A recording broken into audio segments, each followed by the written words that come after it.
Esta historia comienza antes de la destrucción total causada por el diluvio universal, cuando aún existía otra civilización sobre la Tierra, la que hoy convertida en leyenda llamamos la Atlántida.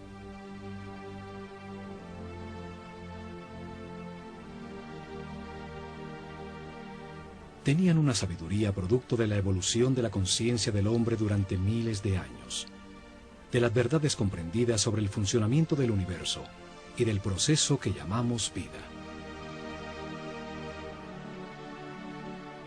El estudio de las constelaciones les reveló que la humanidad era una unión viviente entre el cielo y la tierra, que las estrellas y los soles la afectaban, formando estaciones, ciclos y ritmos.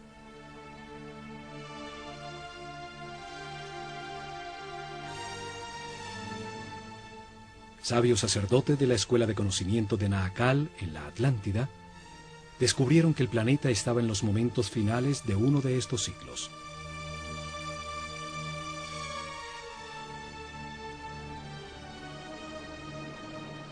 Advirtieron sin ser oídos que una catástrofe inminente destruiría las estructuras que organizaban la vida del hombre.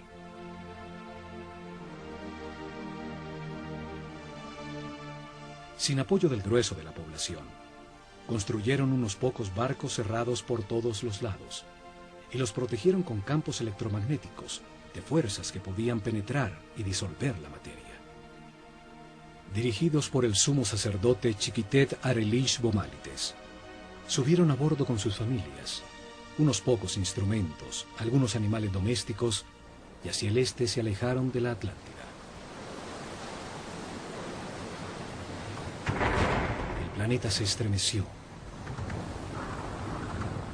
Los cielos se derritieron y las aguas arrasaron los continentes, borrando casi todo rastro de su civilización.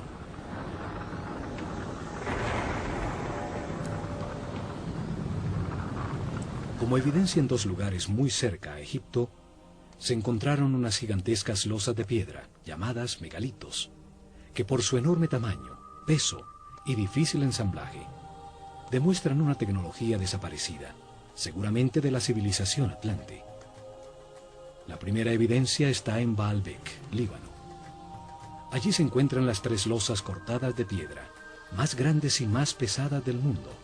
Son llamadas los trilitones.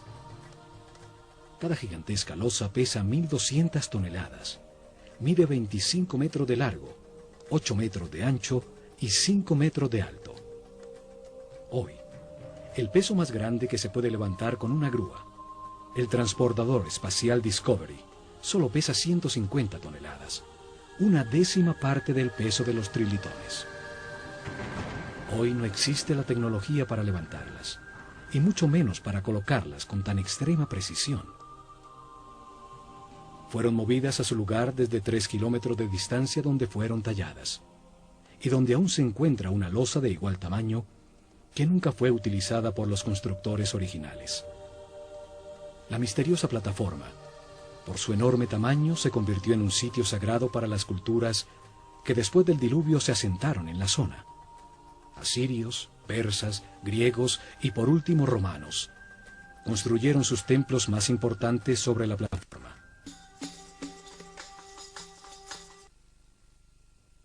En Jerusalén, la ciudad sagrada para 3 religiones. Allí existen otros de estos megalitos, unas gigantescas losas de piedra, cada una con un peso mayor a 800 toneladas. Por su enorme e inexplicable tamaño, también se convirtieron en sitio sagrado alrededor de los cuales creció Jerusalén. Forman parte de la enorme plataforma que sostuvo al templo de los judíos y que hoy soporta la mezquita de El Aqsa y el Domo de la Roca. Las losas son parte de los cimientos del mismo Muro de los Lamentos. Hoy se llega hasta allí por un túnel que descubrió las enormes piedras.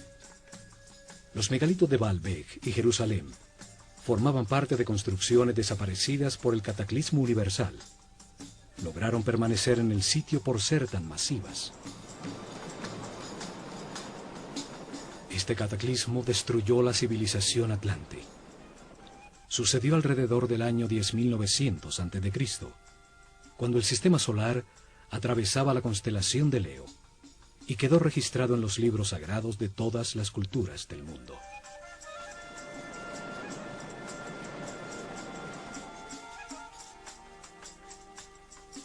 Cuando el equilibrio se recuperó, los sacerdotes sobrevivientes al cataclismo desembarcaron en el centro de la superficie terrestre, en el sitio donde sabían que confluyen las fuerzas telúricas del planeta.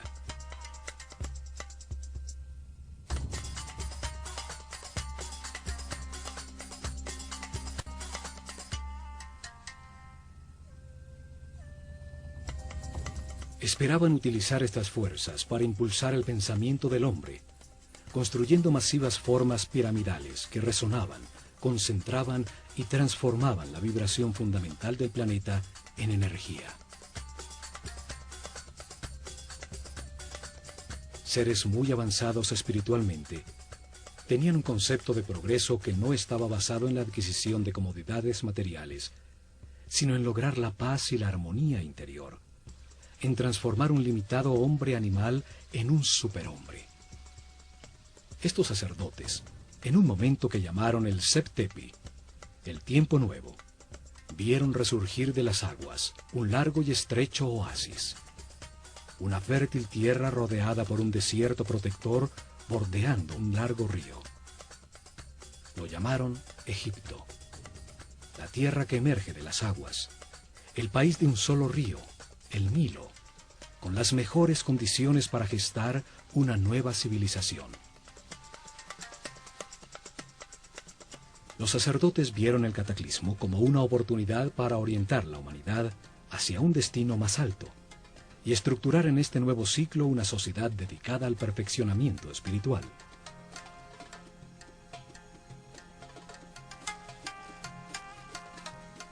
La esfinge demuestra los enormes ciclos de tiempo que consideraban en sus planes.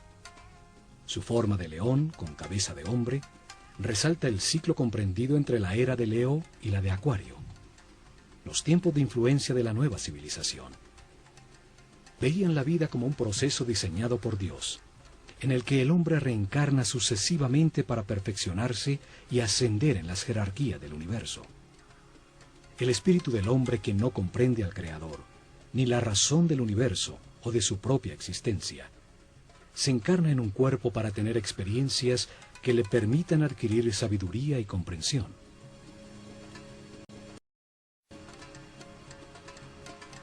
En el sitio donde reencarna y experimenta todo, tiene dos extremos opuestos. Es un universo polarizado y dual, que permite la comparación entre las partes para comprender cuál es verdad. Se aprende al vivir en carne propia el resultado de cada decisión y comportamiento en la vida. El sufrimiento permite entender la felicidad. La angustia permite entender la paz. A lo largo de muchas vidas, de comparar los dos extremos se comprende que lo único verdadero está en el centro, en la neutralidad del amor. A través de la reencarnación, el hombre comprende poco a poco. Se transforma en un ser respetuoso de todo lo que existe. Comprende, acepta que todas las circunstancias, aun las más difíciles, son perfectas, pues son lecciones para el perfeccionamiento espiritual. Vida tras vida, el hombre va ascendiendo de nivel, tiene más información, permanece en paz y armonía, maneja más energía vital, se transforma en un ser tolerante y respetuoso que accede a mayores poderes. Comprende que en el universo dual, en las circunstancias contradictorias, lo único que no tiene polaridad es el amor. El amor es neutro, como Dios. Con el zodíaco de Denderá, enseñaron que este proceso de aprendizaje toma a cada espíritu un ciclo cósmico, 12 eras zodiacales.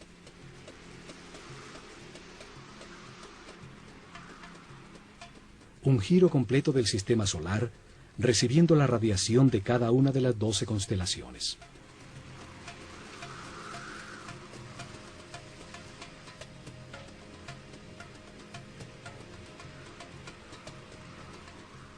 Durante estos 25.920 años, reencarna 700 veces en distintos cuerpos, lugares, tiempos, circunstancias, condiciones y personalidades. En cada vida aprende algo distinto.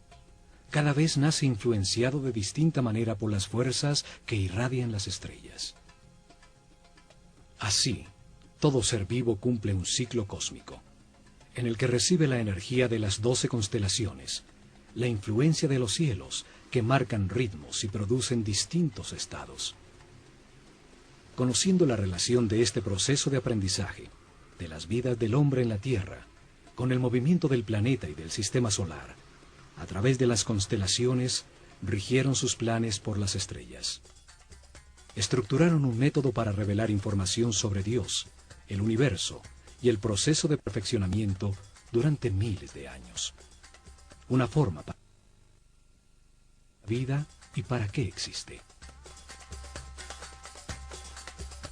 Establecieron unas fases para revelar información sobre Dios a su pueblo. Unas etapas que cambiarían con las eras zodiacales en la bóveda celeste. Épocas dedicadas a estudiar cómo Dios creó el universo y luego la conciencia del hombre. Cada fase de la revelación estuvo dirigida por un centro religioso que se construyó a lo largo de la columna vertebral de Egipto, el Nilo. Actuaron como los chakras o centros de transformación y distribución de energía e información al cuerpo del país.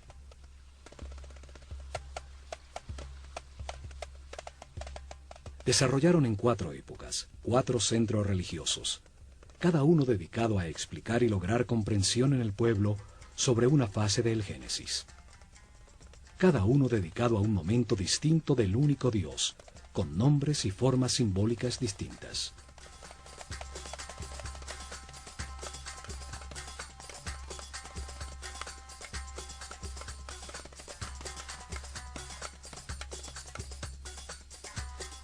El primer centro religioso fue establecido en Anú, llamada Heliópolis por los griegos, al comenzar la era de Géminis en el año 6620 a.C., en la época predinástica de Egipto.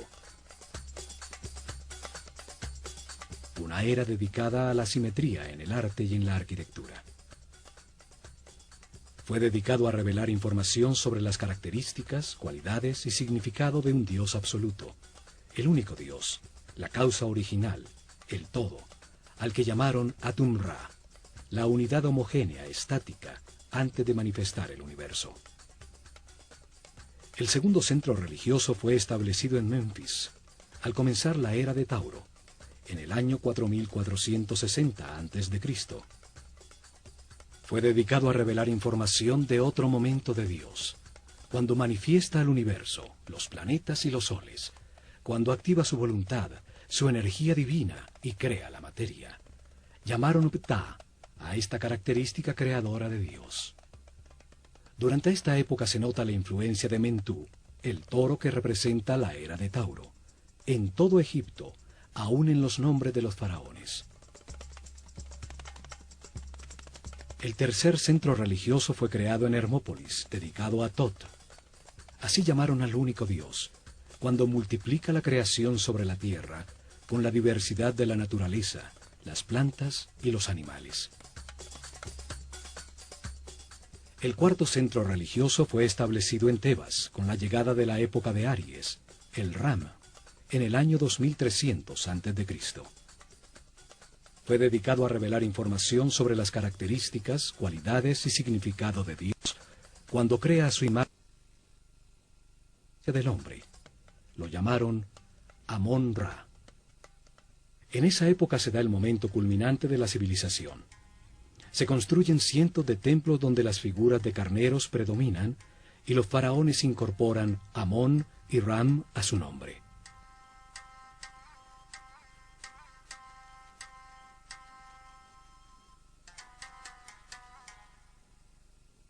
Los cambios de era o constelación zodiacal determinaron la duración de cada fase de la revelación. El pueblo comprendió poco a poco que existe un solo Dios, que por sus características y momentos distintos en que crea el universo y al hombre, tiene nombres distintos. Crearon una escuela de misterios para transmitir su conocimiento, garantizando sacerdotes sucesores de su casta que continuaran el proceso de revelación. Alrededor de los templos y centros religiosos desarrollaron el país. En su interior se dedicaron a transformar a los iniciados en seres respetuosos, capaces de guiar a su pueblo y manejar las fuerzas fundamentales de la naturaleza.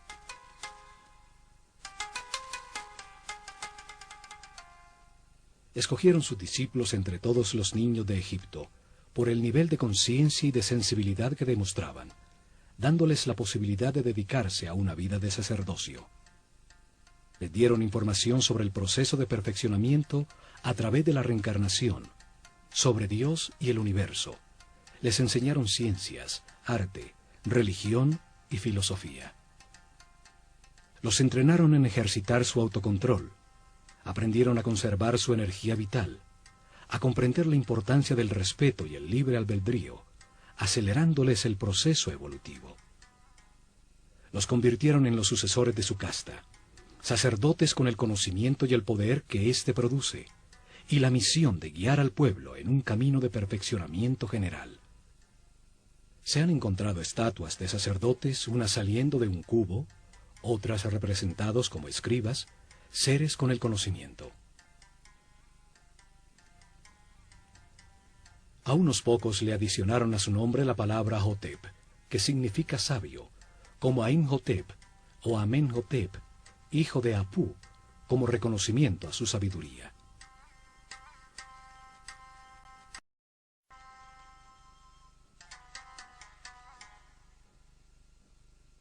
Es en los templos donde concentraron el conocimiento, el poder, la riqueza material y espiritual. Desde allí impulsaron la organización desde la nada de la civilización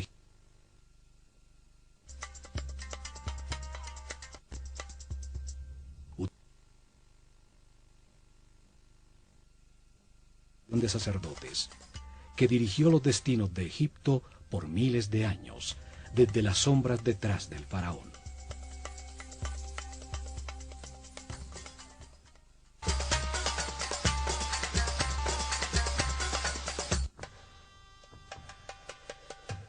La Escuela de Misterios utilizó el ojo de Horus como su símbolo, una firma que aparece en los muros de todos los templos de Egipto. Un símbolo trae a la mente, evoca, lo comprendido de su forma, su acción principal, transmite una idea de manera muy simple, más allá de las palabras. Su significado puede ser entendido miles de años después de haber sido dibujado.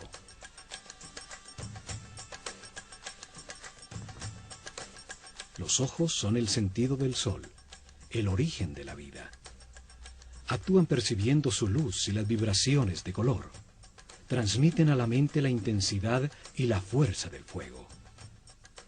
Los ojos son las terminaciones nerviosas que perciben la voluntad divina, la intensidad de la luz, la fuerza de Dios que los egipcios llamaban Fi.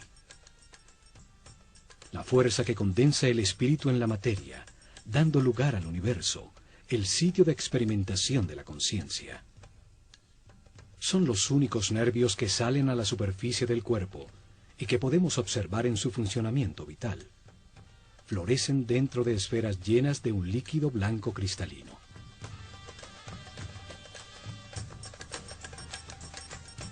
Los ojos simbolizan la dualidad.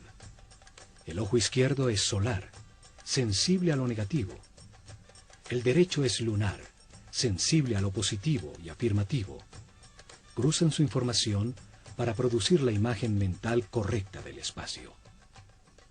Simbolizan la experimentación de la conciencia en un universo de contrastes, para encontrar la verdad por comparación entre las partes opuestas.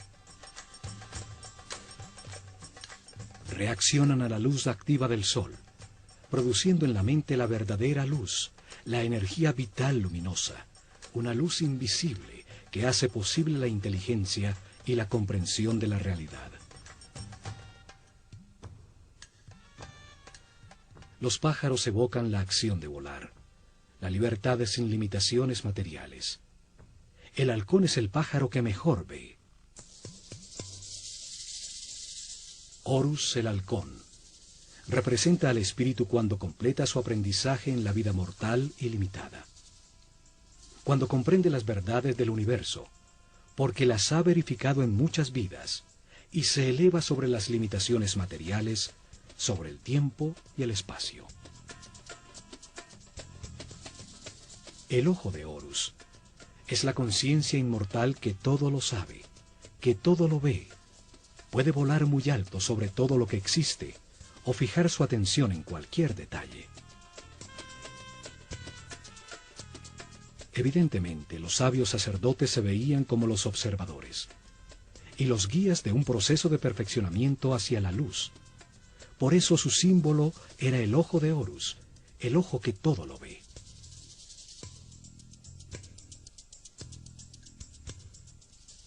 Desde los templos, los sacerdotes del ojo de Horus guiaron en paz y armonía el perfeccionamiento espiritual del pueblo, el universo y el proceso que sufre la conciencia del hombre.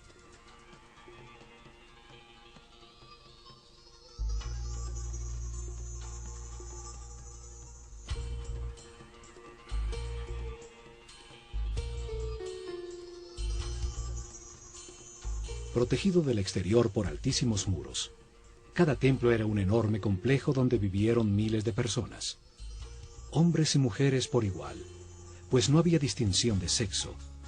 Dedicaban por lo menos 21 años de su vida a recibir información y entrenamiento para convertirse en sacerdotes o sacerdotisas. El proceso de aprendizaje se realizó en distintos templos, donde permanecían por largos periodos mientras recibían la información que contenían, el entrenamiento correspondiente a ese nivel y las pruebas de autocontrol para avanzar al siguiente nivel en otro de los templos sobre el Nilo.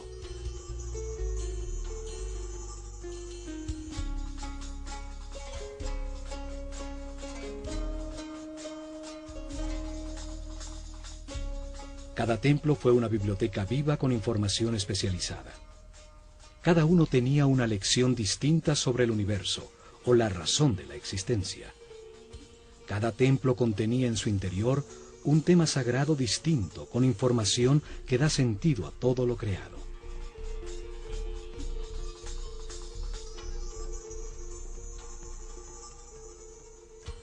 El nivel básico se realizaba durante los primeros 7 años, cuando recibían información general sobre el universo y entrenamiento para manejar los centros energéticos más bajos del cuerpo.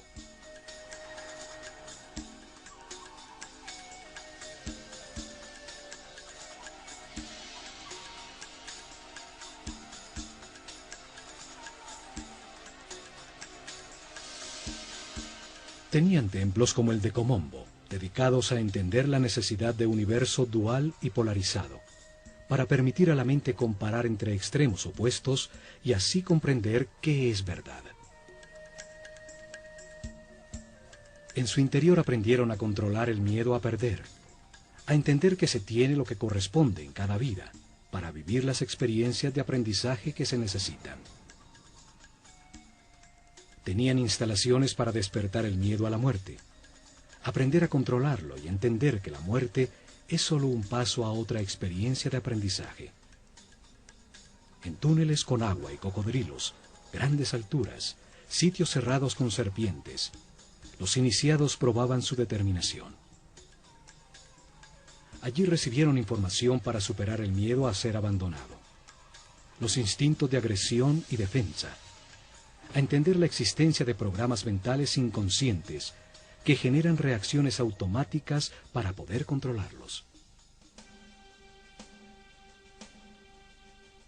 En el templo de Luxor, en Tebas, se transmitieron los conocimientos que tenían sobre el funcionamiento del cuerpo y entrenamiento para lograr que la conciencia no se identificara con él.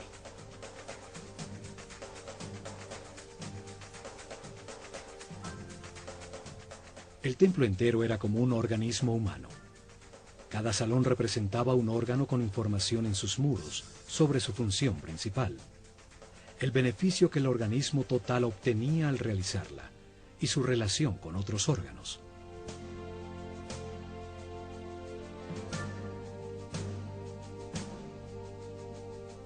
En su interior realizaron ejercicios de concentración y de movimiento, guiando su mente a cada órgano, hasta que hicieron consciente el cuerpo entero y lo manejaron a voluntad como un excelente instrumento.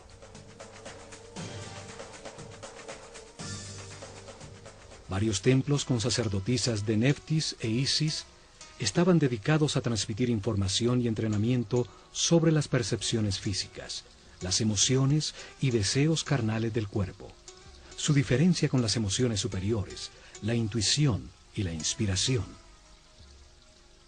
Aprendieron a transmutar las pasiones y las sensaciones del cuerpo con el poder del espíritu, a elevar su conciencia y su vibración vital, a solicitar y canalizar la energía e inspiración de espíritus en planos más evolucionados para despertar su creatividad.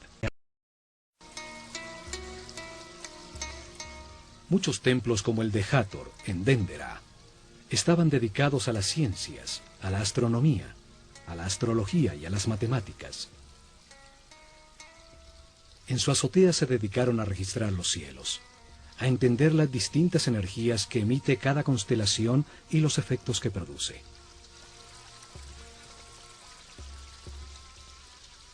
Sí, las estrellas, controlando la duración del año solar, la fecha exacta del desbordamiento del Nilo, el momento en que la Tierra cambió de la era de Tauro a la de Aries, los ciclos que afectan el proceso de evolución.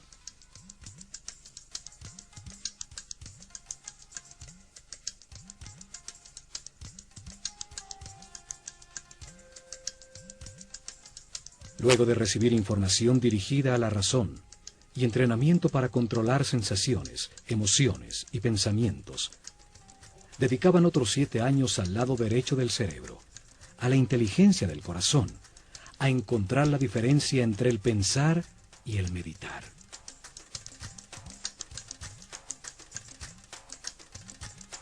El templo de Karnak, el más grande de Egipto, estaba dedicado a la conciencia, a analizar las fuerzas que la moldean, a entender el proceso de evolución y a acelerarlo utilizando la concentración en conceptos, palabras, sensaciones, puntos exactos o movimientos.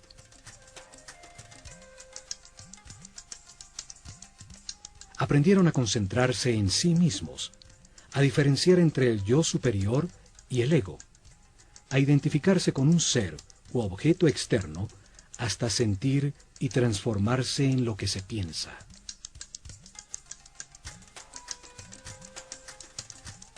Realizaron ejercicio de telepatía en cercanía física, luego a distancia en un momento determinado del día, hasta aprender a comunicarse mentalmente en cualquier momento.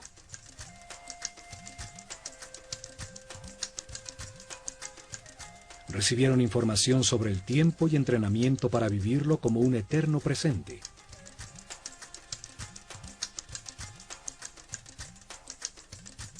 Entendieron que pensar es comparar para conocer, y que cuando todo se sabe ya no se piensa ni se compara. Aprendieron a cambiar de estado o nivel vibratorio, a manejar las circunstancias externas, logrando el equilibrio emocional como una decisión mental interna.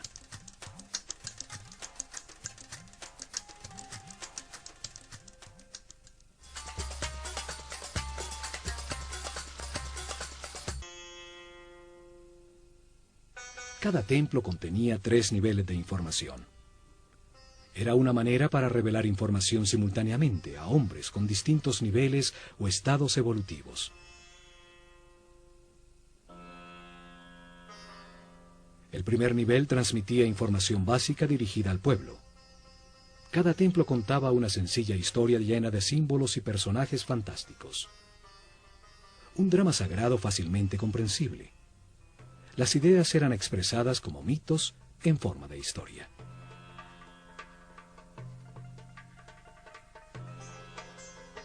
El mito, la historia fantástica, fue utilizada como un método para revelar al hombre un mundo que solo entiende imperfectamente. Los mitos cobran vida con solo creer en ellos.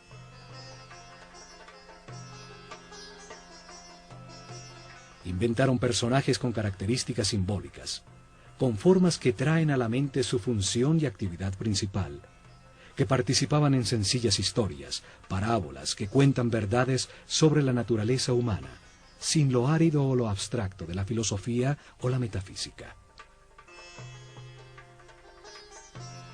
El pueblo recibió información sobre cada tema sagrado al escuchar la historia central de cada templo, al conocer las debilidades y fortalezas de cada personaje, las circunstancias que atraviesa y la manera como se resuelven.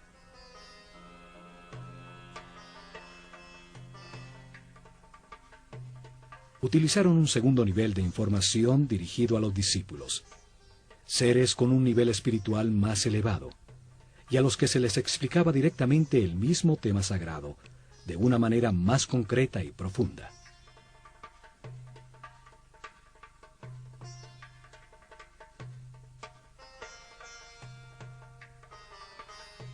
Para ello utilizaron las escenas descriptivas del mito, talladas en los muros del templo.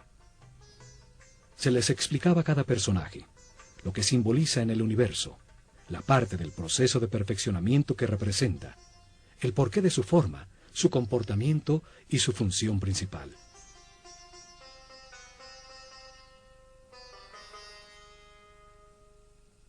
La sabiduría de los sacerdotes de El Ojo de Horus es evidente en la historia que cuenta cada templo, en las formas que utilizaron como símbolos. El solo verlos trae a la mente la acción vital que representan o la cualidad que se gana al hacerla. Al utilizar hombres con cabeza de animal como símbolos, los transforman en ideas que evocan la característica vital del animal. Traen a la mente la función que el animal cumple en el universo.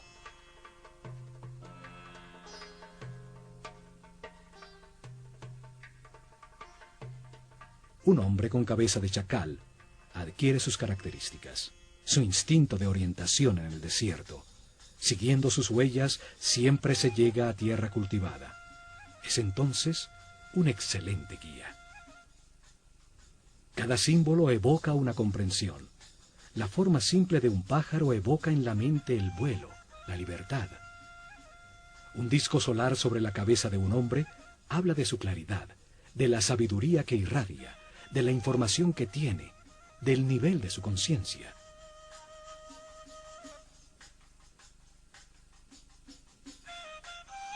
Estudiaron detenidamente los animales e insectos.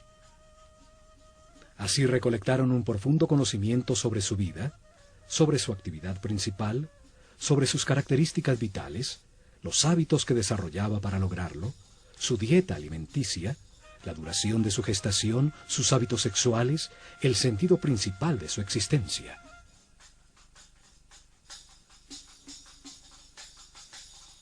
Escogieron los animales más idóneos para representar una acción vital y lo que logra el universo cuando se ejecutan. El proceso del gusano que se arrastra y teje para luego transformarse en mariposa.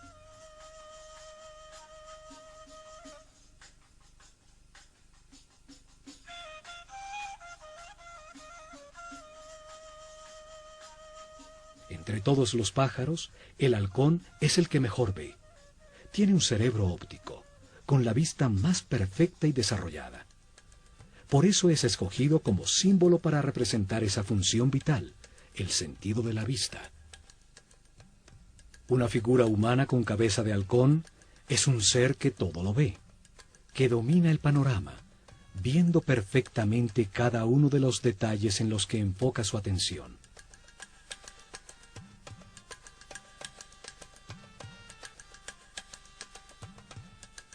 Estas figuras llamadas dioses o néteres por los egiptólogos que creen que Egipto era politeísta y que adoraba a los animales, solo representan una acción vital, un comportamiento que transforma y perfecciona.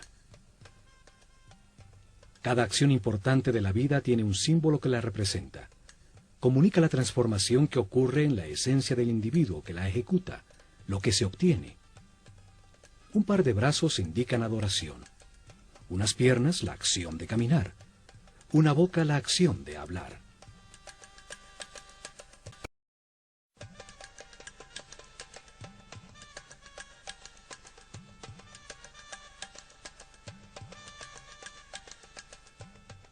Y por último, en un tercer nivel de información, cada templo guardó un código secreto embebido en el símbolo mismo, solo conocido por los altos sacerdotes y maestros, con información sobre fuerzas y energías fundamentales, cómo controlarlas y utilizarlas para prestar servicio a su pueblo.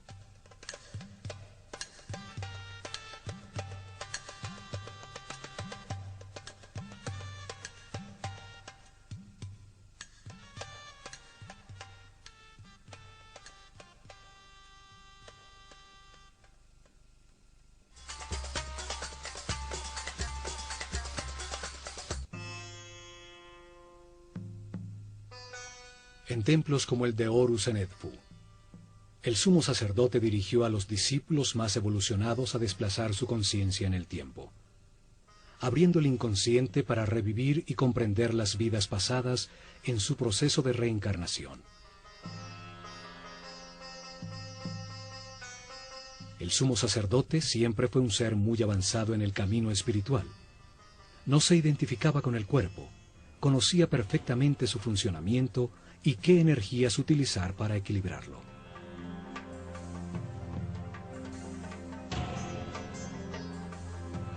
Controlaba desde su centro nervioso en la corona el más alto nivel de energía vital. Permanecía en un eterno presente irradiando amor, guiando y sirviendo con su divino poder.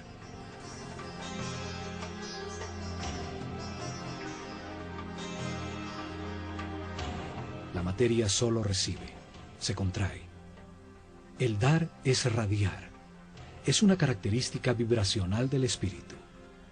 Los seres de cada nivel reciben y transmiten a sus niveles inferiores.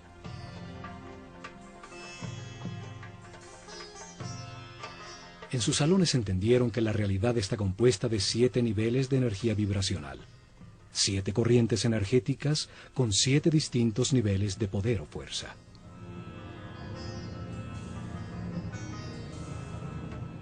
El cuerpo tiene 7 chakras o centros de transformación de la energía fundamental del universo. Cada ser humano en su vida presente utiliza uno de esos 7 centros, dependiendo del nivel de evolución de su conciencia. A mayor comprensión del universo, más respeto, más alto el chakra o centro nervioso que utiliza para transformar la energía. Mayor cantidad de energía procesa diariamente y más poderes trascendentales tiene. El sumo sacerdote podía controlar las fuerzas fundamentales por el altísimo nivel de energía vital en que permanecía su organismo. Su sistema neural tenía una resistencia correspondiente con ese nivel de energía.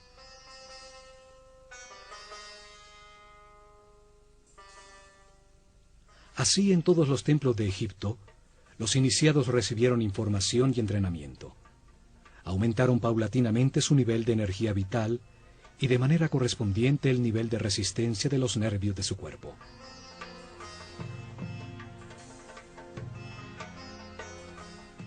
Aprendieron a mantenerse en paz, armonía, a respetar todo lo que existe, a aceptar la perfección del universo para conservar sus niveles de energía vital en el camino de perfeccionamiento que lleva a la omnipotencia, al control de fuerzas y energías superiores.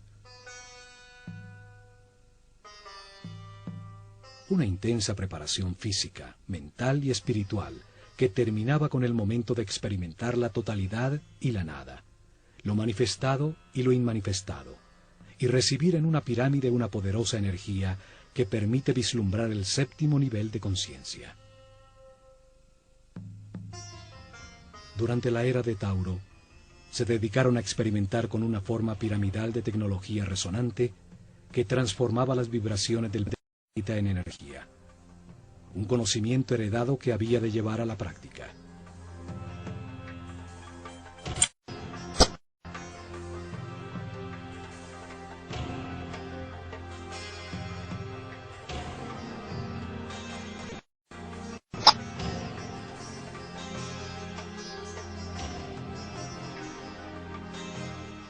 Colocaron masivas formas piramidales que pesaban millones de toneladas en puntos neurálgicos sobre la malla electromagnética del planeta. La masa piramidal, que contenía millones de partículas de cuarzo, vibraba con la Tierra, produciendo energía por la fricción de sus moléculas, en un fenómeno que hoy llamamos piezoeléctrico. Construyeron muchas pirámides, hasta llegar al modelo que funcionaba perfectamente en la pirámide de Keops. En sus corredores, galerías y cámaras, transformaron esa energía en sonido, haciendo vibrar en niveles cada vez más altos el iniciado física, mental y espiritualmente preparado. Esta fuerza otras dimensiones, logrando estados especiales de conciencia. Con esta ayuda externa, los iniciados vislumbraban el séptimo nivel de conciencia. Regresaban recordando el éxtasis obtenido, las verdades verificadas, para transmitirlas a sus compañeros con sus palabras y acciones. En sus meditaciones posteriores obtendrían nuevamente ese estado de unidad sin movimiento, hasta que se consolide esta situación definitivamente y se encuentren de manera permanente en estado de Dios-hombre, siempre radiando energía positiva de amor.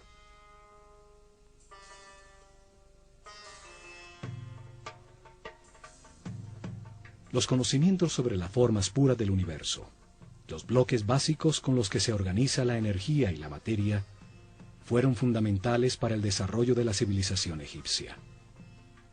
Hoy llamamos a esas formas puras sólidos platónicos.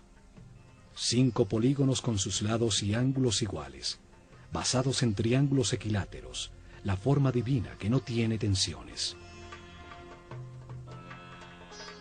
Utilizando estas formas pudieron producir efectos de resonancia y concentración energética, para elevar la percepción de la conciencia, para lograr efectos de superconductividad con los que se anula la fuerza de gravedad.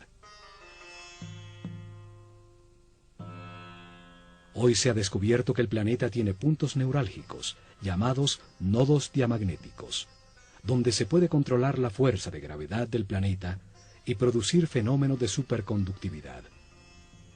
La superconductividad permite amplificar o disminuir la fuerza de gravedad. Al aumentar el peso de las losas de piedra se enterraban como cimientos sin necesidad de excavar para lograrlo. Al disminuirla, las hicieron livianas, para empujarlas y moverlas fácilmente desde lejanas canteras.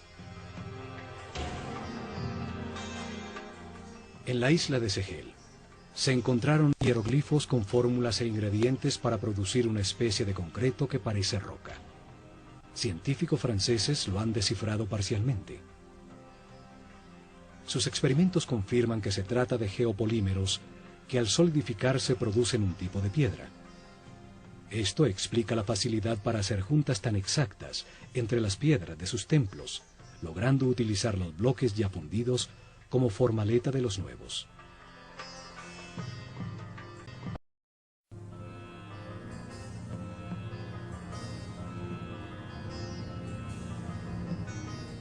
Pero lo más importante fue su visión de que la vida es un proceso diseñado por Dios para ampliar la conciencia del hombre. Que el espíritu del hombre se encarna repetidamente en un cuerpo para comprender la armonía por los resultados de sus decisiones.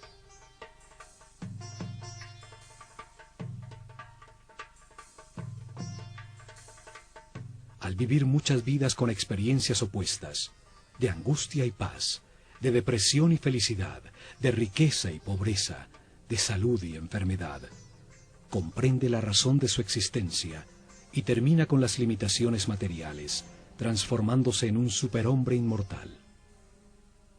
Un ser que no pierde en la muerte la conciencia o la información acumulada. Un espíritu sabio al final de un proceso que sube otro peldaño más en la perfección del universo.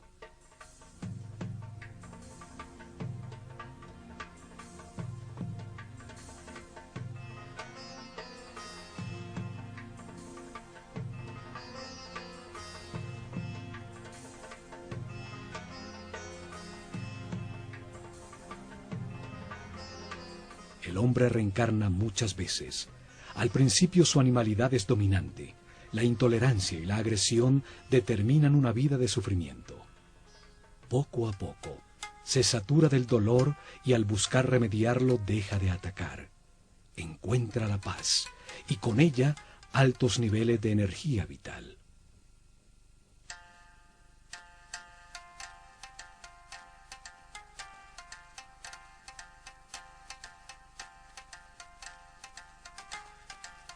Con la información del proceso de perfeccionamiento y de las leyes que lo regulan, los egipcios mejoraron su vida.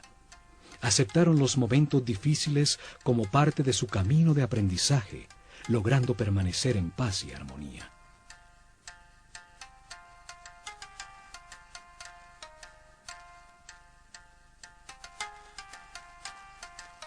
Los templos se revelaron como hombres en un mundo de dolor, podían transformarse en seres sin limitaciones físicas, con conocimientos para transmutar la materia y trasladarse libremente en el tiempo y en el espacio. En medio de las contradicciones de cada vida se aprende algo, y se renace un poco más sabio. En la polaridad entre la luz y la oscuridad, entre el miedo y el amor, se aprende a encontrar la paz y la armonía, a mantener la energía vital.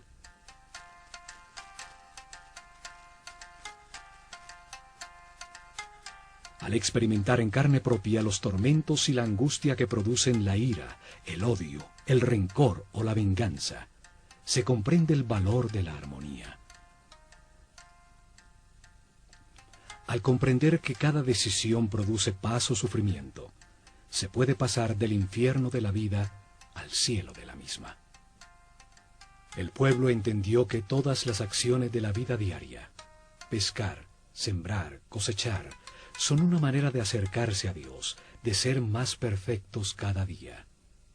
Lograron una comunidad en paz y una felicidad tal, que cuando el historiador griego Heródoto visitó Egipto en el año 500 a.C., no pudo menos que afirmar: de todas las naciones de la tierra, los sanos y religiosos.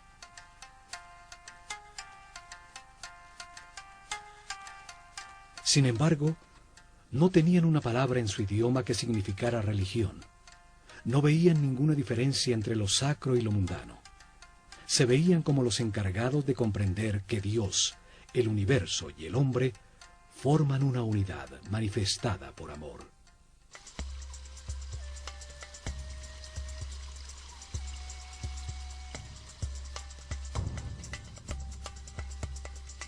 En estos programas del Ojo de Horus, veremos el mensaje que los egipcios transmitieron en sus templos, que todos los hombres avanzan por un camino de perfeccionamiento que toma muchas vidas. Unos están más evolucionados que otros, pero todos llegarán a la inmortalidad y a la conciencia permanente, solo aprendiendo a ser flexibles, a aceptar las circunstancias y a respetar a todos los seres que nos rodean.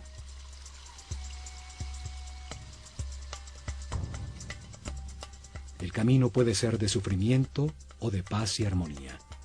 Depende que se valore lo que se tiene y se agradezca la oportunidad de estar vivos para tomar conciencia que fuimos creados por amor.